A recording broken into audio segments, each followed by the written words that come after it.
Hi, everybody. Welcome back to my channel. As you guys can see, I am still recuperating. We are getting there. We're getting there. So, I want to talk a little bit about a video that Dan Crenshaw, who is a United States representative, put out on his social media. Dan Crenshaw is a American politician and a former United States Navy SEAL officer serving as the United States representative for Texas' 2nd Congressional District since 2019. He's a member of the Republican Party. So Dan Crenshaw decided to do an IG video. And I could tell you that, I mean, it shouldn't be no surprise who he was kind of directing the IG video to. A lot of us believe that it was to I am Dallas Alexander, the former sniper vet. Let's watch it and do a little reaction to it. And y'all let me know your thoughts in the comments. Like I said, I think it's best to show both sides of this whole situation, what one side is saying, what the next side is saying, so that way we can understand. Dan Crenshaw feels very strongly about the fact that, what people are spewing is misinformation. And so he felt like he needed to do a video about it. This video because you've all seen plenty of interpretations of what happened to President Trump and the assassination attempt. A lot of newfound security experts giving you a lot of information, a lot of which is false. Even some former snipers I've seen really making assumptions that need to be questioned. As you know, I look for facts. I've spoken with law enforcement. I've spoken with Secret Service, gotten a better understanding of what actually happened. And I want to give you some facts and context that I think will help you understand how something like this could happen, something like this security failure. Now, no excuses being made here. This is a security failure. Anytime a president gets shot, it is a security failure. But then we have to assess whose fault it was. Was it incompetence or was it some purposeful conspiracy? Was it just bad luck? Hell, was it a mix of all of it? First, let's start with that building. Everybody wants to know why that building wasn't secure. We had some news hosts yesterday even claiming even they would know to secure the building, right? They didn't do any actual digging. They didn't actually ask any questions. Of course, the building was designated to be secure. The question is who was in charge of securing it. It was only 150 yards or so from the president. It was outside the security barrier, so outside especially the Secret Service security barrier. But clearly it's a building of interest because from an elevated position, you could, in theory, take a shot at the president. Turns out it was local law enforcement that was supposed to be in charge of that particular building. I've heard reports that local law enforcement did, in fact, see the shooter, tried to confront them. Maybe I've heard they fell off a roof. I've heard either way they were unsuccessful in actually confronting the shooter. That's a failure. That's a problem. Keep in mind, these are local law enforcement. These aren't Secret Service agents. These aren't Navy SEALs. It's likely the first time they've ever had to do security of this manner for such a large event. Even, again, I hear from former snipers, so they think they know everything. We did a lot of sniper operations in Iraq, Afghanistan. It's a very, very different thing than doing sniper operations or counter sniper operations for a presidential rally. And there's a bunch of reasons for that. Overseas, you don't have thousands and thousands of U.S. citizens. You don't have the political fallout of maybe shooting the wrong person.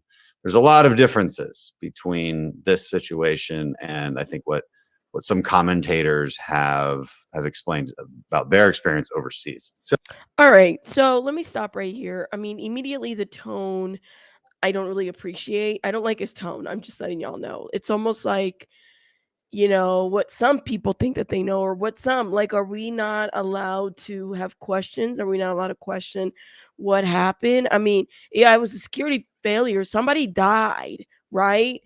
Somebody died and they tried to assassinate the former president. He was injured and somebody died and other folks were injured too. So for us to say, well, we have questions, and for people to make the comment like, yeah, I would have done X, Y, and Z.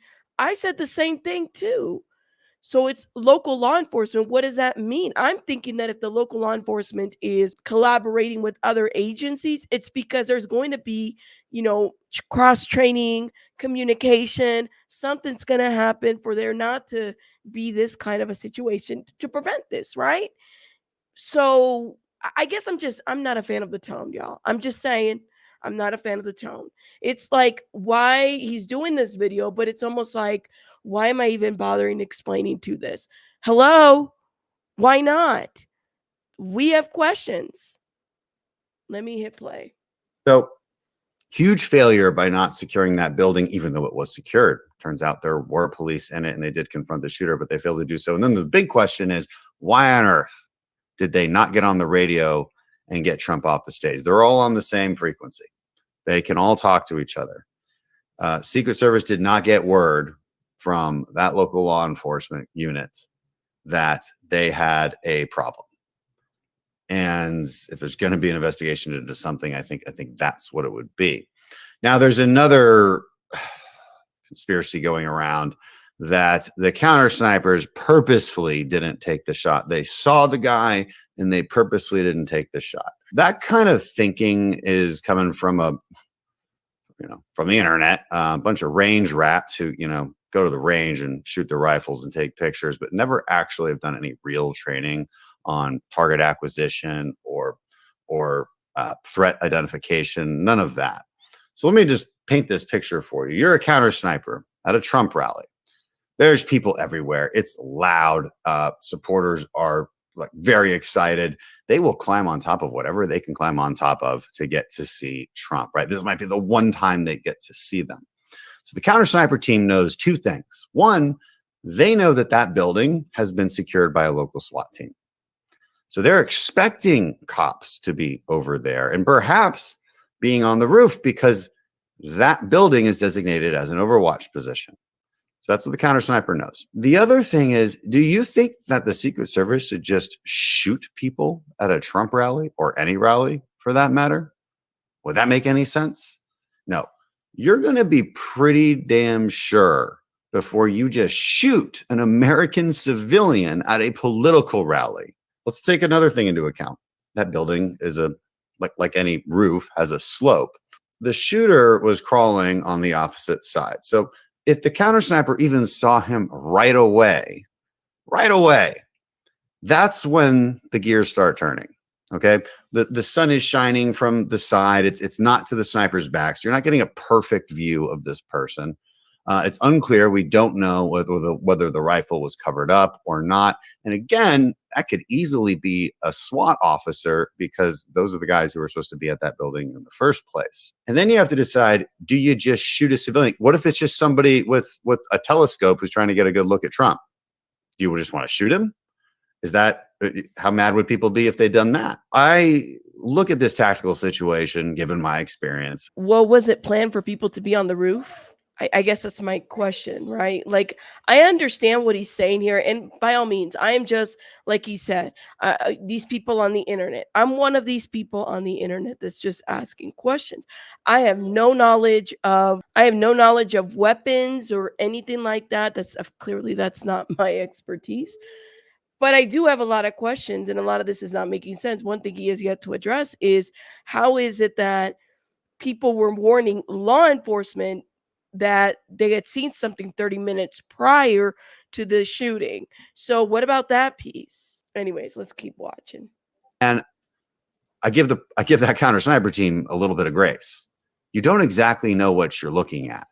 And the consequences of you making a mistake by shooting a civilian are enormous. They're absolutely enormous. Now, of course, the consequences of Trump getting shot, even more enormous.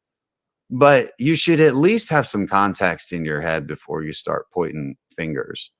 It's disappointing that Secret Service and DHS haven't, and this is their head shed's fault, because I've talked to the guys and they're very demoralized and they're very unhappy about what happened. It's disappointing that, as usual, their PR teams suck. They don't come out and just say what I just said, right? Just state some of the obvious problems, state the failures, but also state the truth. Dispel some of these nonsensical myths. Let me tell you something else. This stupid conspiracy going around that the counter sniper was actually told by his boss that he had a red light to not shoot the person on the roof. That's a lie. It's just, I never heard this one. What was the theory behind that? a straight up lie. I hate to break it to you, but that's only in the movies. You only do green light, red light in the movies. Whether it's in the military or the Secret Service, the sniper knows what the rules of engagements are, and they take those shots. That's their decision. There is no give me the green light, sir. You've been watching too many movies if that's what you think. That's not how it works in real life. These guys put their lives on the line for presidential candidates or presidents and their families all the time. As you could see from that footage, they jumped all over Trump right away. It's still an epic security failure. There's going to be lessons learned from it, but you got to look in the right direction sometimes. Based on what I'm seeing on the internet, a lot of people are trying to mislead you, trying to enrage you, trying to make you think that it's, again, some pre-planned operation to take out our president. You know, look, people failed, but you have. I'm assuming that this was pre-planned. Typically, situations like this are pre-planned, unless this young man woke up in the morning and said, "I'm gonna go and commit this crime," and then yeah, like I don't know. I mean, I could be wrong, but y'all let me know your thoughts in the comments. To know at least the facts and the context before you start pointing fingers. And I hope that was helpful. He is giving, I'm sorry, y'all, he's giving such a political response. Like, spoken like a true politician. I'm just saying that, okay? Let's watch how Dallas responded to this, okay? Yo, I've been sent this video by a lot of people now. Here's some thoughts. Okay, wanted to do this video because you've all seen plenty of interpretations of what happened to President Trump and the assassination attempt. A lot of newfound security experts giving you a lot of information, a lot of which is false. Even some former snipers I've seen really making assumptions that need to be questioned.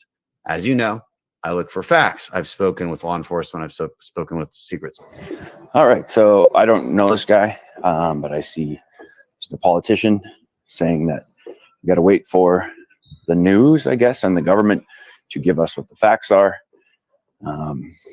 And I already have posted my opinion that I just don't buy it. I don't believe it, that this kid got into position 150 yards or so from former president at a rally without having some help from someone who knew what was up. I'm pointing fingers at any particular organization or group or agency. Former snipers, so they think they know everything. We did a lot of sniper operations in Iraq, Afghanistan. And I'm not a former sniper who thinks he knows everything.